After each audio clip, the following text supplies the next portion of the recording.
है पानी निकालने का काम डिपार्टमेंट के द्वारा किया गया है और इसके लिए आगे पानी ना भरे इसके लिए हमने एक योजना तैयार की है जिसमें 18 करोड़ 17 लाख रुपए की इसमें प्रशासनिक रूप से अनुमोदित कर दिया है और इसको आगामी 4 महीने के अंदर अंदर इसका टेंडर हो जाएगा और इसको हम कंप्लीट करने का काम कर देंगे ताकि आगे इस तरीके की दिक्कत उसके अंदर जो है वो ना आए। ज़्यादा दिक्कत जो आउटर आबादी है जो जिसके अंदर जो हम जिसको अवैध कॉलोनी बोलते हैं उस टाइप की थी, उस साइड से जो बाहर के साइड से जो है ये पानी अंदर आया और वहाँ से निकालने का काम किया। आज के दिन कोई पानी जो है वो नहीं खड़ा है, मेरे पास सारे के सारे टोटली फोटोग्राफ्स भी है जहाँ जहाँ पानी खड़ा था उसके डिपार्टमेंट ने निकाल करके बिल्कुल क्लियर कर दिया है। सर मैं फोटोग्राफ तो इसलिए नहीं लाया क्योंकि फिर फोटोग्राफ पे हमारे मुख्यमंत्री जी का एतराज होता है, लेकिन मैं आपसे कह सकता हूँ 2 महीने तक पानी भरा रहा और आउटर एरिया नीचे नूह का जो कोर एरिया है, जो बीच का एरिया है, हमारे वहाँ सरकारी जो दफ्तर हैं जहाँ डीसी पहले बैठता था वो बीच में है, जहाँ स्कूल है वो है, हमारे लड़कियों का स्कूल है वो है, हमारा कॉलेज है उसमें है और सरकारी और जो कॉलोनियाँ जो शहर के उसमें है। और ये स्थिति आज भी क्योंकि पानी जो है निकालने की निकासी का इंतजाम नहीं है, इसलिए हमने तो मुख्यमंत्री जी से पिछले उसमें आग्रह किया था कि उसमें ड्रेनेज करने के लिए और जो है ये बार बार पाइप लगा के उसे लगाना, सड़कों का जो 7 नालियां बनी पड़ी हैं वो भी चाक चौक रहती है मंत्री जी। और मतलब मेरा ये है कि अधिकारियों को इनको कान को खींचो थोड़े से जिससे कि उसका हो जाए, नहीं पानी लोग डूबते हैं और लोगों को आगामी योजना भी नहीं सर मतलब हर बार होती है प्रॉब्लम, हर बार होती है और आगामी योजना बता दी, स्वीकृति भी होगी, योजना बता दी, उसके अंदर ड्रेन में पानी हम डालेंगे और जाकर के और इसमें कोई दिक्कत नहीं आएगी। अध्यक्ष महोदय, मैं वहाँ ग्रीवेंस कमेटी का चेयरमैन हूँ, आफ्ताब भाई मेंबर हैं। अब का जब ग्रीवेंस कमेटी करेंगे वहाँ हम भाई बैठ के आपस में इसका परमानेंट समाधान कर लेंगे। सरकार ने 18 करोड़ रुपए इसके मंजूर कर दिए, जो भी उचित व्यवस्था होगी विधायक को हमसे ज्यादा पता है, मैं भी नूह में जाता करता हूँ, तो जो भी उसका परमानेंट समाधान होगा वो करेंगे। श्री अनिल यादव, क्वेश्चन नंबर 42 मंत्री जी। श्रीमान जी, कै और खै कोसली में एक सब डिपो स्तर की कर्मशाला स्थापित की गई है। नवंबर 2025 में सरकार द्वारा 11.57 करोड़ रुपए की लागत से एक नए सब डिपो की स्थापना के प्रस्ताव को मंजूरी दी गई है। इसके लिए नवंबर 2025 में 92 नए पदों की स्वीकृति भी दे दी गई है। माननीय अध्यक्ष महोदय, मैं आपके माध्यम से आदरणीय मुख्यमंत्री जी और मंत्री जी का धन्यवाद देना चाहता हूं जिन्होंने कोसली बस डिपो की बहुत पुरानी मांग को पूरा किया। मंत्री जी और मुख्यमंत्री जी आपका बहुत बहुत धन्यवाद।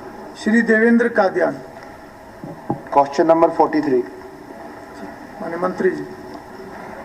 माननीय अध्यक्ष महोदय, देवेंद्र कादियान जी ने ट्रैफिक जाम की समस्या को लेकर के बरई गांव से खानपुर सड़क तक वैकल्पिक सड़क का निर्माण का प्रस्ताव की बात कही है। अभी तक ये नहीं था, लेकिन मैं माननीय सदस्य को आश्वासन देना चाहता हूं कि हम इस बाईपास बढ़ाने का जहाँ तक प्रश्न है, मैं इसकी डीपीआर तैयार करवा करके और ई भूमि के माध्यम से ज़मीन लेकर के और उसमें आगामी कार्रवाई हम करेंगे और इसकी फिजिबिलिटी चेक करवा करके जब फिजिबिलिटी अगर इसकी ठीक बैठती है तो हम इसको बनवा देंगे। अध्यक्ष महोदय, मेरा जो क्वेश्चन है ये ट्रैफिक जाम को लेके और बाईपास को लेके जरूर है, लेकिन पिछले सेशन में मैंने बाईपास की डिमांड की थी, उसमें जो अड़चन आ रही थी वो जमीन एक्वायरमेंट की अड़चन थी और माननीय मुख्यमंत्री जी के नेतृत्व में एक मीटिंग हुई थी हमारी एसएमडीए की, उसमें भी उसका बजट ज़्यादा आ रहा था, वो चीज़ उसमें रह गई थी। लेकिन अब मेरा जो क्वेश्चन है इसके अंदर हमने एक वैकल्पिक रास्ता है जो कि इरिगेशन की लैंड है, एक हमारे राजपुर माइनर है, उसके साथ साथ एक ये लिंक रोड निकल सकता है, ज़मीन नहरी विभाग की है। यदि वो लिंक रोड हमारा B&R डिपार्टमेंट उसे निकाल देता है तो कुछ ना कुछ उससे हमारे को 30-40% राहत मिल जाएगी। मंत्री जी से निवेदन है आपके माध्यम से, ये हमारे दोनों डिपार्टमेंट आपस में तालमेल करके यदि हमारे को ये रास्ता मिल जाए तो ज़रूर कुछ ना कुछ राहत मिलेगी। माननीय अध्यक्ष महोदय, मैं माननीय सदस्य को आश्वासन देता हूं कि हम इसकी फिजिबिलिटी चेक करवा लेंगे। जो ज़मीन ये बता रहे हैं ये भी, और भी कोई वैकल्पिक कोई होगी जगह तो उसको भी चेक करवा करके इसका डीपीआर बना करके तैयार करेंगे।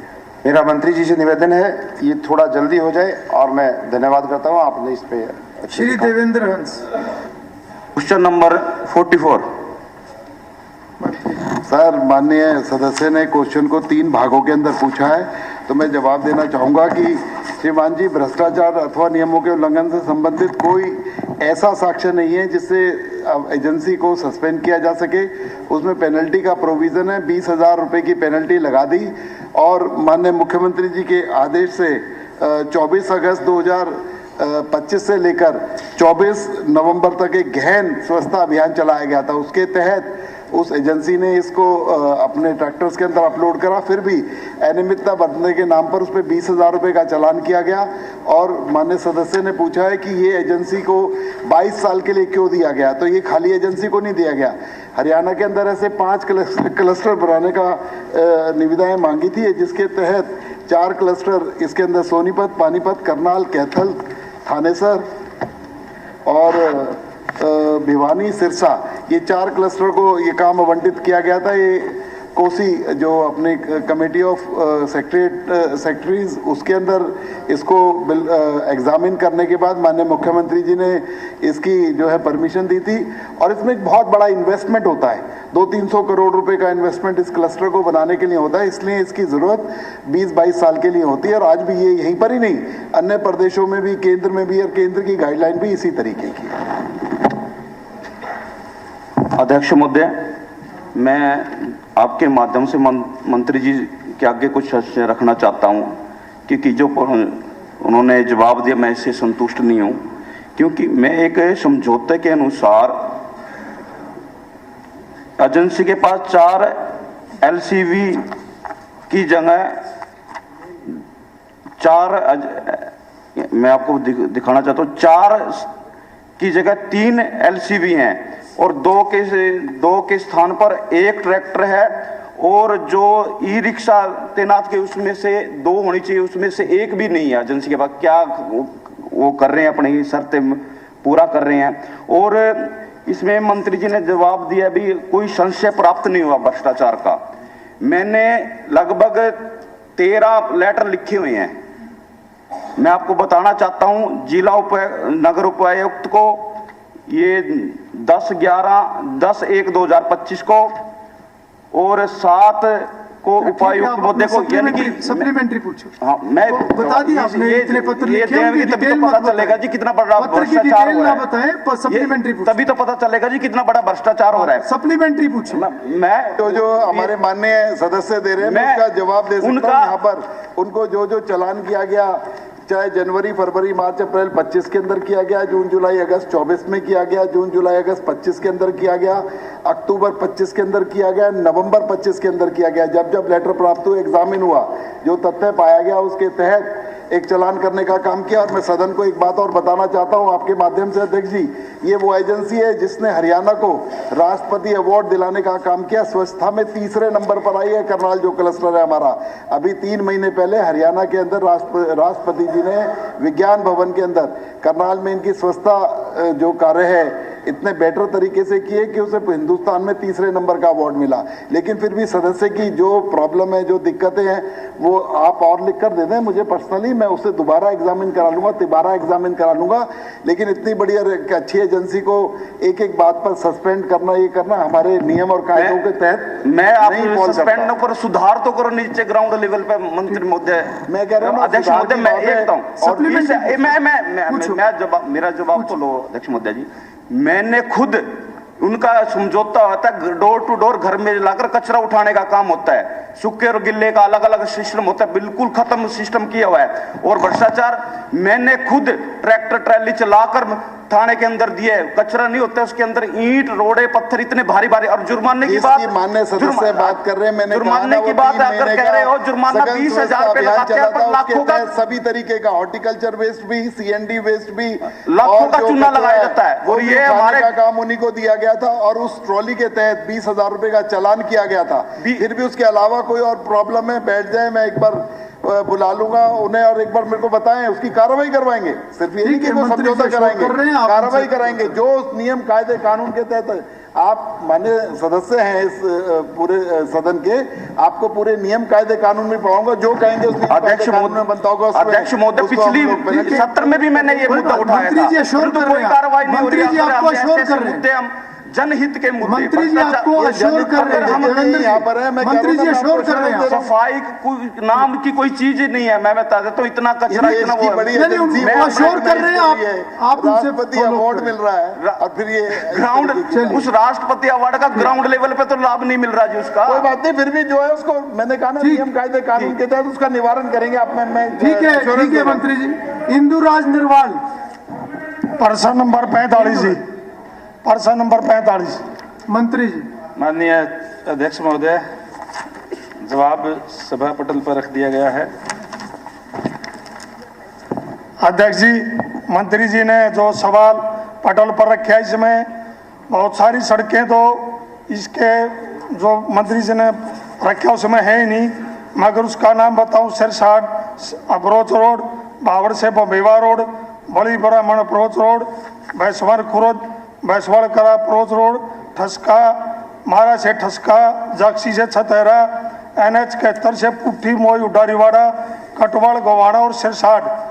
हम अध्यक्ष जी, मैं मंत्री जी से कहना चाहूँगा कि माननीय मुख्यमंत्री जी ने कहा था कि 6 महीने के अंदर हरियाणा प्रदेश की कोई भी सड़क टूटी हुई नहीं मिलेगी, और मंत्री जी ने जवाब दिया कि हम 26-27 में इन सड़कों का प्रपोजल लेके आएंगे और तब सड़कें बनवाने का काम करेंगे। अध्यक्ष जी, एक सड़क का मैं अगर कहना चाहूँ कि गंगाना से खेड़ी तक जो 152D, जहाँ जम्मू कटरा दोनों रोड बड़े सड़क हैं, वो आपस में मिलते हैं और वहाँ से बहुत सारे लगभग 60 से 70 गांव वहाँ से आना जाना होता है। और उस सड़क की अगर आप हालात देखोगे तो सड़क नाम की कोई चीज़ नहीं, खड्डे नहीं, खड्डों में सड़क अगर की है तो वो सड़क है, और बहुत सारी सड़कें के बुरे हालात हैं।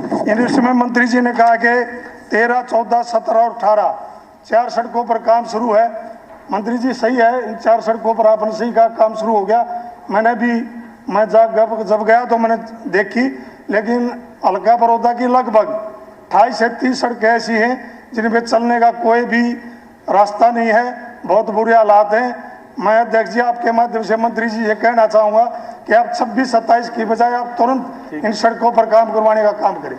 माननीय अध्यक्ष महोदय, मैं माननीय सदस्य को बताना चाहूँगा कि बड़ौदा हल्के में कुल 452 किलोमीटर सड़कें हैं, और 452 किलोमीटर सड़कों में से जो खराब हालत की है वो 54.46 किलोमीटर की सड़कें ऐसी है जिसमें खराब हालत में थी, जिसमें से 5 सड़कें हमने ली थी, 4 नहीं 5 सड़कें, 2 पे काम पूरा हो गया है, 3 पे काम चल रहा है। और मैं बताना चाहूँगा माननीय अध्यक्ष महोदय कि माननीय मुख्यमंत्री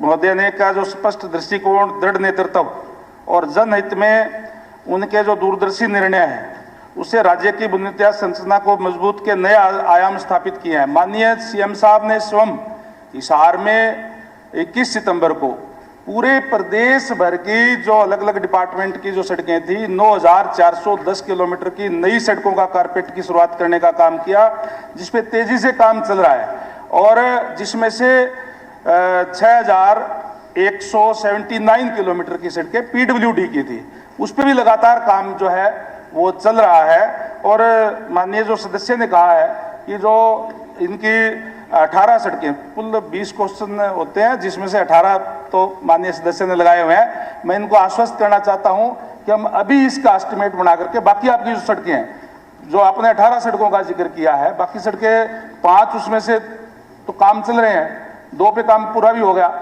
और बाकी जो 13 बचे उसका भी अभी एस्टिमेट बना करके उसको भी बिल्कुल बढ़िया और बिल्कुल चकाचक कर देंगे। जी, बात ठीक है, मंत्री जी ने कहा मैं हमारे माननीय मुख्यमंत्री जी की सोच जो सड़कों के प्रति है अच्छी है। मंत्री जी ने इशार का जिक्र कराया, लेकिन मैं मंत्री जी से कहना चाहूँगा, मंत्री जी, माननीय मुख्यमंत्री की जो सोच है वो अलका बड़ौदा में भी दिखनी चाहिए।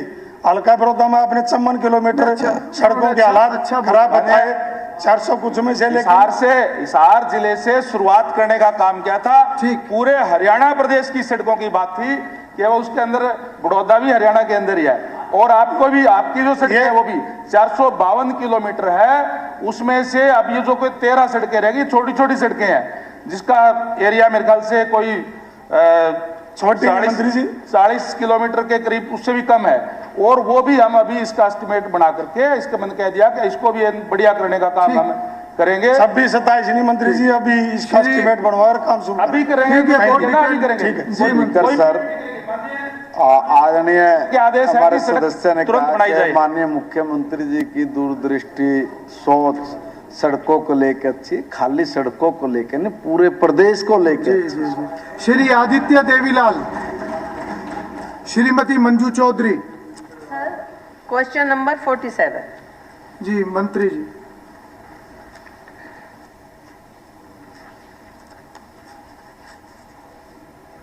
प्रश्न संख्या 47, डेवलपमेंट एंड पंचायत।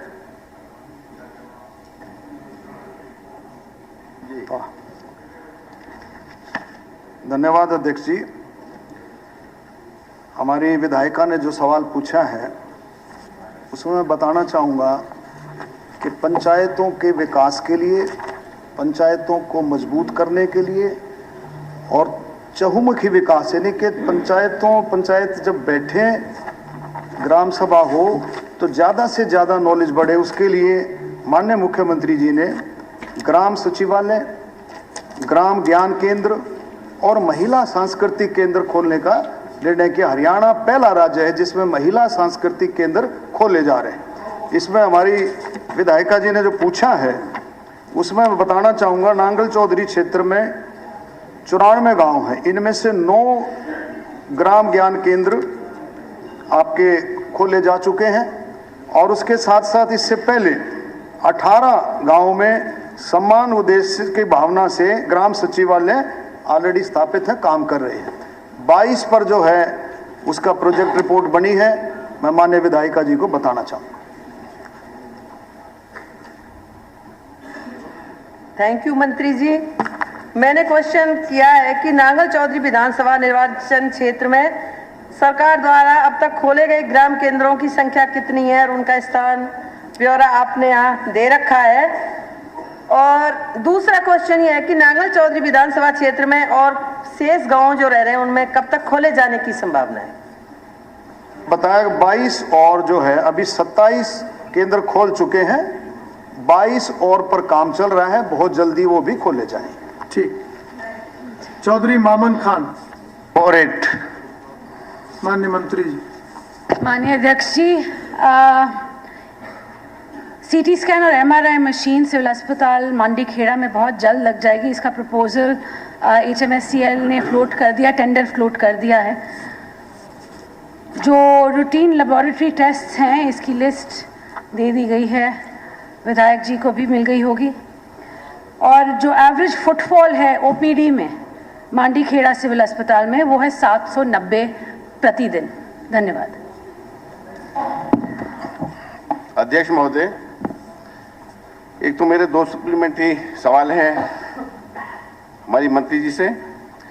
मैं ये बताना चाहता हूँ कि ये अस्पताल सर 1985 में एक डिस्पेंसरी के रूप में शुरू हुई थी, जब इसका नाम अल्फला चैरिटेबल ट्रस्ट हॉस्पिटल था। उसके बाद 2008 में ये सिविल हॉस्पिटल मांडीखेड़ा के नाम से जानी जाती है, पूर्ण तरीके से शुरुआत हो गई थी। सर एक तो मेरा ये क्वेश्चन है कि 2008 से आज 2026 शुरू होने वाला है कुछ ही दिनों बाद, तो क्या हरियाणा में और हॉस्पिटलों में CT स्कैन और MRI की मशीन उपलब्ध हैं? तो हमारे मेवात सिविल हॉस्पिटल मांडीखेड़ा में आज तक क्यों नहीं रखी गई? एक तो मेरा ये है। नंबर 2, दूसरा ये है कि जब वहाँ 790 OPD डेली हो रही हैं, तो सर वहाँ पर अल्ट्रासाउंड की मशीन भेजी थी, डॉक्टर भी भेजा था, मगर एक ही सप्ताह में उस डॉक्टर को यहाँ से ट्रांसफर करके, जिसका नाम भी मैं बता देता हूँ, डॉक्टर हिमांशु, एक ही सप्ताह में सरकार ने वहाँ से हटा के दूसरी जगह लगा दिया। तो सर ये बताइए कि वहाँ जब 790 एवरेज OPD आती है, अच्छी काम कर रहे हैं, मैं ये नहीं कहता नहीं कर रहे, मगर उनका अल्ट्रासाउंड कहाँ होगा? नंबर 2 में ये है कि जो मैंने टेस्टों की बात कही है बहन जी से, एक तो 85 टेस्ट वहां सरकार ने लिस्ट दे रखी है कि 85 टेस्ट होंगे। उसके पश्चात सर क्या है स्पीकर सर कि 20 टेस्ट ऐसे हैं, मैं पेपर में लेके आया हूं, जो हॉस्पिटल में होने के पश्चात डॉक्टर्स उनको बाहर से कराते हैं और क्या कहते हैं कि जी ये टेस्ट ठीक नहीं आई, इनसे हम सेटिस्फाई नहीं। फिर सर वहां लेबोरेटरी क्यों खोल रखी है, लैब टेक्नीशियन क्यों बिठा रखे हैं सर? वहां गरीब आदमी है, नहीं करा पाते टेस्ट। उसके बाद 15 टेस्ट ऐसे हैं सर जो सरकार ने अपनी लिस्ट में 85 की लिस्ट में वो नहीं है, तो उनको डॉक्टर बाहर से लिखते हैं। मैं ये कहता हूं इन 15 टेस्टों को भी उस 85 टेस्ट में 7 15 और हो जाएंगे, 100 हो जाएंगे, तो सर उनके साथ इसको सप्लीमेंट्री पूछ